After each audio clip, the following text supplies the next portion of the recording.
বন্ধুরা, আজকে একটি অত্যন্ত গুরুত্বপূর্ণ বিষয় নিয়ে আলোচনা করব এবং তা হলো আপনার নিজের সংসার আপনি নিজে হাতে নষ্ট করতে না চান, তাহলে কোনো পরিস্থিতিতেই যাই হয়ে যাক না কেন তুলসী গাছে এই একটি দিন জল কোনো মতেই দেবেন না, নতুবা আপনারা নিজের বিপদ নিজেরাই ডেকে আনবেন। দেখুন বন্ধুরা, এই ভিডিওটি বানানোর মূল উদ্দেশ্য হলো, বেশ কিছুদিন আগে আমার এক সাবস্ক্রাইবার জিজ্ঞাসা করেছিলেন যে এমন কোনো দিন রয়েছে কিনা যেদিন তুলসী গাছে জল দেয়া বা তুলসীর আরাধনা করা উচিত নয়। এই সম্পর্কে যদি কিছু জানেন তাহলে অতি অবশ্যই আমাদেরকে অবগত করাবেন, তাহলে আমরা ভীষণভাবে উপকৃত হব। এবং সেই জন্যেই আমি ওনার এই প্রশ্নের উত্তর দেওয়ার জন্য এই ছোট্ট একটি ভিডিওর মাধ্যমে আপনাদের সকলকে জানাতে চলেছি যে বিশেষ একটি দিন রয়েছে যেদিন কিন্তু তুলসী গাছে জল দেয়া একেবারে অনুচিত বলে শাস্ত্রে গণনা করা হয়েছে। তো বন্ধুরা, ভিডিওটি শুরু করার আগে আপনাদের কাছে একটি অনুরোধ, এই ভিডিওটি দেখে যদি আপনারা একটু উপকৃত হন তাহলে ভিডিওটিতে একটি লাইক করে নিজের আপনজনদের সাথে শেয়ার করবেন, যাতে তারাও ওই ভিডিওটি দেখে উপকৃত হয়। এবং চ্যানেলে নতুন হয়ে থাকলে চ্যানেলটিকে সাবস্ক্রাইব অবশ্যই করে দিন। তাহলে ভিডিওটিতে অবশ্যই একটি লাইক করে নিজের আপনজনদের সাথে শেয়ার করে দেবে, যাতে তারাও ভিডিওটি দেখে উপকৃত হয়। এবং চ্যানেলে নতুন হয়ে থাকলে চ্যানেলটিকে অবশ্যই সাবস্ক্রাইব করে দিন, পাশে থাকা বেল আইকনটিকে অন করে রাখবেন এরকম নিত্য নতুন ভিডিও প্রতিদিন দেখার জন্য। তাহলে চলো মূল আলোচনায় প্রবেশ করা যাক। তবে বন্ধুরা, মূল আলোচনায় প্রবেশ করার আগে আপনার গৃহে যদি তুলসী মঞ্চ থেকে থাকে তাহলে আপনার গৃহে তুলসী মাতার উদ্দেশ্যে জয় মা তুলসী মহারানীর জয় লিখে কমেন্ট অবশ্যই করবেন, তাহলে তুলসী মহারানীর আশীর্বাদ ও কৃপা পাবেন। বন্ধুরা, হিন্দু শাস্ত্র মতে তুলসী গাছের গুরুত্ব আমাদের প্রত্যেকের কাছে অত্যন্ত গুরুত্বপূর্ণ, কারণ এই তুলসী গাছে ভেষজ দিকে যেমন গুরুত্বপূর্ণ রয়েছে তেমনি শাস্ত্রে এই গাছের মহিমা অপরিসীম। কারণ এই গাছ যেই গৃহে থাকে সেই গৃহে স্বয়ং পরমেশ্বর ভগবান শ্রীকৃষ্ণের আশীর্বাদ বিদ্যমান থাকে, তথা আমরা আপনারা প্রত্যেকেই জানি। এবং হিন্দু শাস্ত্র মতে এই তুলসী গাছে ৩৩ কোটি দেবদেবী বসবাস করেন। সুতরাং শাস্ত্র মতে ও আয়ুর্বেদিক শাস্ত্র অনুসারে তুলসী গাছ প্রত্যেকটি হিন্দু পরিবারে অবশ্যই থাকা উচিত।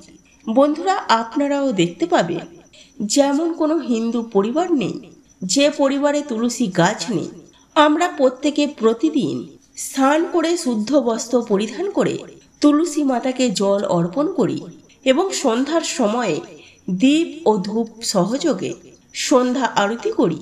ঠিক এরই পাশাপাশি যে গৃহে তুলসী গাছ থাকে সেই গৃহে কখনোই বাস্তুদোষের সৃষ্টি হয় না এবং বাইরের যাবতীয় নেগেটিভ এনার্জি থেকে এই গাছ কিন্তু আমাদেরকে রক্ষা করে।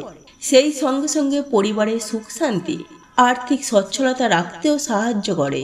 বন্ধুরা, শাস্ত্র মতে যদি আপনারা মন ভরে তুলসী মাতাকে ডাকেন এবং তুলসী গাছের দর্শন করেন, সেক্ষেত্রেও আপনার জীবনে অনেক ছোটখাটো পাপ বিনষ্ট হয়ে যায়।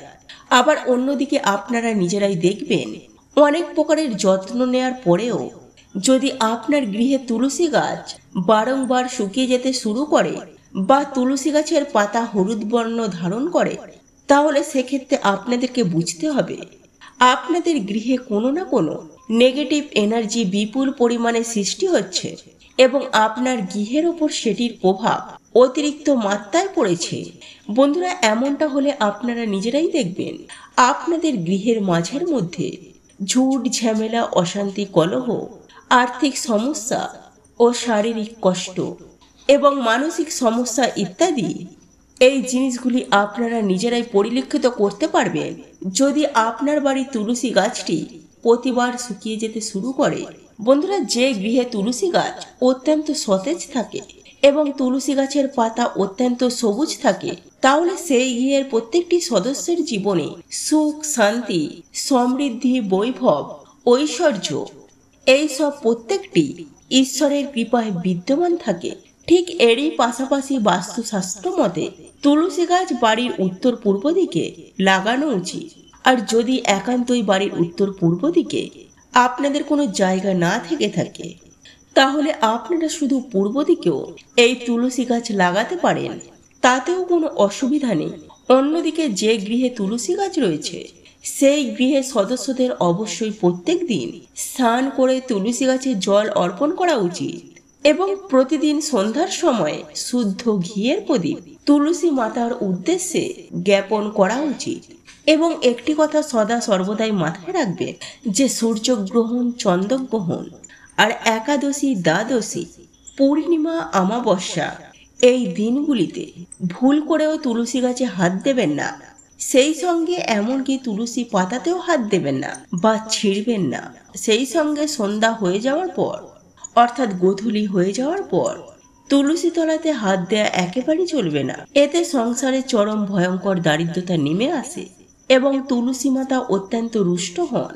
বন্ধুরা, এরপর আমি আপনাদেরকে জানিয়ে দেব যে কোন সেই বিশেষ দিনে তুলসী গাছে জল অর্পণ করা একেবারেই উচিত নয় সেই সম্পর্কে।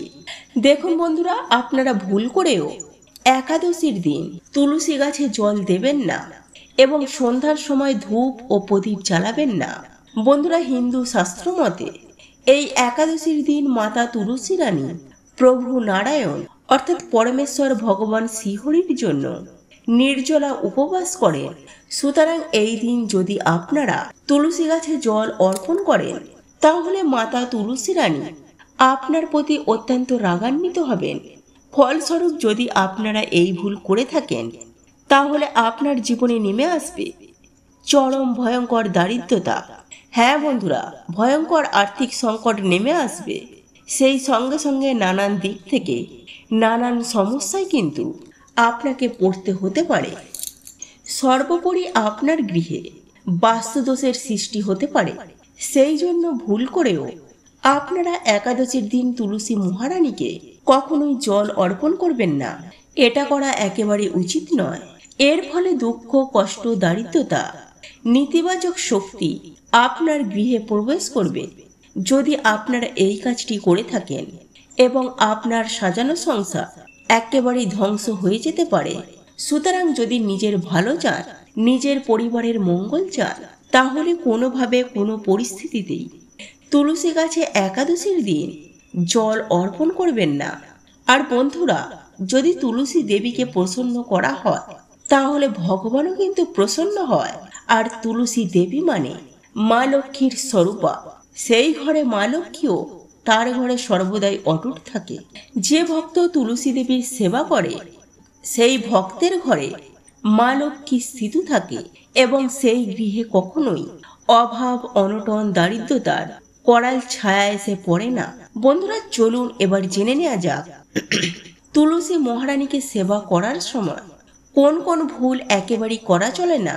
বন্ধুরা, আমি সবার প্রথমে আপনাদেরকে জানিয়ে রাখি যে তুলসী মহারানীকে সেবা করার সময় কোন কোন ভুল আমাদের করা উচিত নয়, এবং তারপর আমরা জেনে নেব এবং কোন জিনিস অর্পণ করা উচিত প্রতিদিন তুলসী দেবীকে, যাতে তুলসী মহারানী খুবই প্রসন্ন হন। বন্ধুরা, সবার প্রথমে বলা হয়েছে যে পদ্ম পাতায় জলের মতো পাপে নিমগ্ন থাকে। এটা শাস্ত্রের একটা কথা। যে ব্যক্তি প্রতিদিন তুলসী মাতার সেবা করে, তার সমস্ত পাপ, পদ্ম পাতায় জল যেমন স্থিরভাবে থাকতে পারে না, ঠিক সেই রকমই তাকে কোনো পাপ স্পর্শ করতে পারে না। এটা খুবই গুরুত্বপূর্ণ বিষয়। এরপর কেশব প্রিয়া, তুলসী পত্র দিয়ে হরির সেবা করলে সেই ব্যক্তির থেকে যমদূত দূরে পালায়।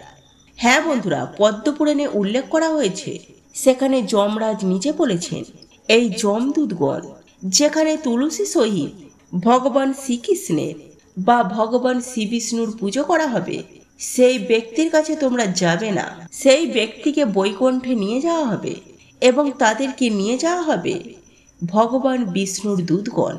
তাই শাস্ত্রের কথা, কেশবপ্রিয়া তুলসী হরির সেবা করলে যমদূতগণ সেই ব্যক্তির থেকে দূরে পালায়। বন্ধুরা, এর পরের বিষয়টি খুবই গুরুত্বপূর্ণ যে তুলসী পাতা দিয়ে হরির সেবা করলে যতটা প্রীত হন ভগবান, ভগবানকে যদি মণিমুক্তা দান করা হয়, তাহলেও তিনি ততটা প্রীত হন না। দেখুন বন্ধুরা, এখান থেকে একটা গুরুত্বপূর্ণ বিষয় উঠে আসে যে আমরা ভাবি আমরা অনেক সুন্দর করে টাকা পয়সা খরচ করে জাঁক জমক করে পূজা করলে ভগবান খুশি হবেন। এটা ভুল ধারণা যে টাকা পয়সা না থাকলে ভগবানের সেবা করা যায় না। বন্ধুরা, ভগবানকে সেবা করার জন্য মণিমুক্তার দরকার নেই, শুধু মনটা হলেই হয়। কারণ তুমি ভগবানকে কতটা দিয়েছ সেটা ভগবান দেখেন না, কারণ ভগবান শুধু ভক্তির মধ্যেই শক্তি দেখেন। আপনি আপনার মনে কতটা ভগবানকে রেখেছে সেটাই ভগবান দেখেন। আর আপনি যদি আপনার হৃদয়ের অন্তর থেকে তুলসী পত্র সহিত ভগবানকে একটু জল অর্পণ করেন, তাহলেই তাতেই তিনি এতটা সন্তুষ্ট হয়ে যাবে যতটা মণিমুক্ত দিলেও ভগবান প্রীত হন না। বন্ধুরা, ভগবান ধনে প্রীত হন না, ভগবান প্রীত হন মানুষের ভালোবাসায়। বন্ধুরা, এরপর শাস্ত্রে উল্লেখ করা হয়েছে যে তুলসী গাছ বাস্তুর মধ্যে মারা গেলে কি করবে। আর এটা অনেক গুরুত্বপূর্ণ বিষয় আমাদের প্রত্যেকের জন্য। বন্ধুরা, যদি আপনার গৃহের মধ্যে তুলসী গাছ মারা যায় তাহলে সেটা বাড়ির জন্য অমঙ্গল। কেন সেই বাড়িতে তুলসী বৃক্ষ অবহেলিত অবস্থায় রয়েছে, তাই আপনারা একটু সাবধান থাকবেন। বাড়ির মধ্যে কোনোভাবে যেন তুলসী বৃক্ষ মারা না যায়। যদি এইভাবে তুলসী গাছ বারবার মারা যায় তাহলে সুন্দর করে তার পরিচর্যা করবেন, প্রতিদিন জল অর্পণ করবেন। আর এটা খুবই একটা গুরুত্বপূর্ণ বিষয়। আর যদি অনেক সেবা করার পরেও তুলসী বৃক্ষ মারা যায় তাহলে আমি এক বৈষ্ণবের মুখ থেকে শ্রবণ করেছি, তাহলে আপনি কিছু বৈষ্ণবদেরকে ভোজন করাবেন এবং ভগবান নরসিংহদেবের পূজা করবেন, প্রার্থনা করবেন এবং তুলসী মহারানীর কাছে ক্ষমা প্রার্থনা করবেন। এতে তুলসী মহারানী অবশ্যই আপনাকে ক্ষমা করে দেবেন। এরপর ধীরে ধীরে তুলসী মহারানীর সেবা করলে, পরিচর্যা করলে আস্তে আস্তে আবার সুন্দর রূপ লাভ করবে। বন্ধুরা, এরপর শাস্ত্রে উল্লেখ করা হয়েছে যে তুলসী মহারানীকে স্পর্শ করলে কি হয়। হ্যাঁ বন্ধুরা, তুলসী মহারানীকে স্পর্শ করলে সেই ব্যক্তির সমস্ত পাপ দূর হয়ে যায়। আয়ুর্বেদ শাস্ত্রের কথা, তুলসী বৃক্ষের ঘ্রাণ নিলে সেই ব্যক্তি অনেক রোগ থেকে নিরাময় থাকে। এমনকি তুলসী মহারানীকে যদি প্রদক্ষিণ করা হয় তাহলে ব্রহ্ম হত্যার মতো জনিত পাপও সুনিশ্চিতভাবে দূর হয়ে যায়। তাহলে বন্ধুরা, আপনারা নিশ্চয়ই বুঝতে পারছেন তুলসী মহারানীর কতটা মহিমা। তো বন্ধুরা, আজকের ভিডিওটা এই পর্যন্ত। ভিডিওটি যদি আপনাদের ভালো লেগে থাকে তাহলে ভিডিওটিতে একটি অবশ্যই লাইক করে দিন। আর এই চ্যানেলে নতুন হয়ে থাকলে চ্যানেলটিকে অবশ্যই সাবস্ক্রাইব করে দিন। তো সবাই ভালো থাকবেন, সুস্থ থাকবেন। আবার দেখা হবে নতুন একটি ভিডিওটিতে। জয় শ্রীকৃষ্ণ, রাধে রাধে।